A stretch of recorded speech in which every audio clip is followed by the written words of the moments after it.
මෑත කාලේ ඉන්න මැරෙන හැම එකාම තමන්ගේ ගෙදර ඥාතියෙකුට මැරිලා වද දෙනව නේද? ඇයි මේ? ඇයි? මෙච්චර බුදුසසුන තියෙන රටේ හාමුදුරුවෝ අපවත් වෙලා ප්‍රේතය වෙනවා. සිල් මෑණිවරු අපවත් වෙලා ප්‍රේතය වෙනවා. හොඳ උපාසකයෝ මෙහන් මන් දන්න ආරණ්‍ය සේනාසනයක හරිද? දානේ සංවිධානය කරපු අවුරුදු 63ක් දානේ සංවිධානය කරපු සංවිධායක තාත්තගේ දුව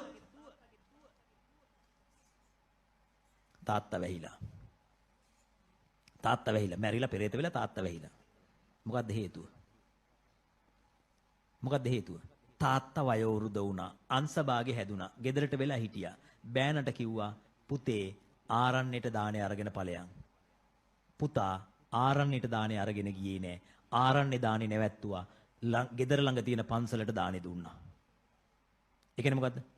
අර තාත්තා කැමති වෙලා හිටපු ආරණ්‍යට දාන දෙන එක නැවැත්තුවා. අරයට ලේසි නිසා ළඟ නිසා ගමේ පන්සලට විතරක් දානේ දුන්නා. තාත්තා ගැටුණා. දැන් බලන්නකෝ අවුරුදු 63ක් දානේ දීපු දානේ කණ්ඩායමේ ලොකු උපාසකයා මැරිලා මොකද උනේ? പ്രേත වෙලා දුවට වැහිලා දුව ලෙඩ කරා. මොකද වෙන්නේ? බෑනත් එක්ක තියෙන තරහට දුව ලෙඩ කරා. දැන් මේක හම්බ කරන තුට්ටු දෙක කියන්නේ හම්බ කරන තුට්ටු දෙක ඔක්කොම ඉස්පිතාලේ ගෙදර මල ගෙදර වගේ වුණා. ඇයි? දුව හැමදාම ලෙඩි. හරිද? අන්තිමට අපිට ප්‍රශ්නේ දැනගන්න ලැබෙනකොට බරපතලයි. ඒක සුව කරගන්න බැරි මට්ටමට ඇවිල්ලා. මතක තියාගන්න. ඉතින් එහෙනම් මොකද වෙන්නේ? කොච්චර දානේ දුන්නත් හිත හදාගෙන තිබුණේ නෑ ඒ අපච්චි. අන්න ප්‍රශ්නේ හොඳට බණ අහලා නෑ. එසම් මැරෙන කෙනා මේ සතර අපායට යන්නේ මොකක් නිසාද? දැන් ඒ අපච්චි කළා තියෙන අකුසලයක්ද? නෑ. අවුරුදු 63ක් මහා දාන දීපු වාර්ෂික දාන කණ්ඩායමේ නායකයා. බට් විදර්ශනා කරන දක්ෂ උනේ නෑ. ඇයි?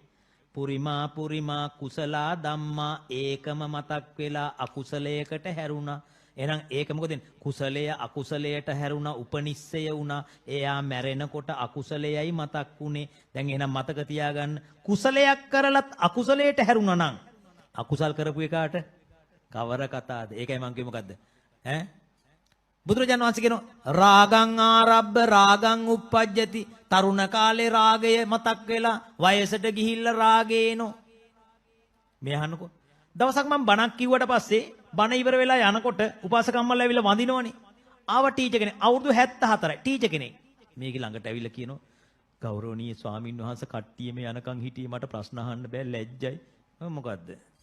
නෑ ස්වාමී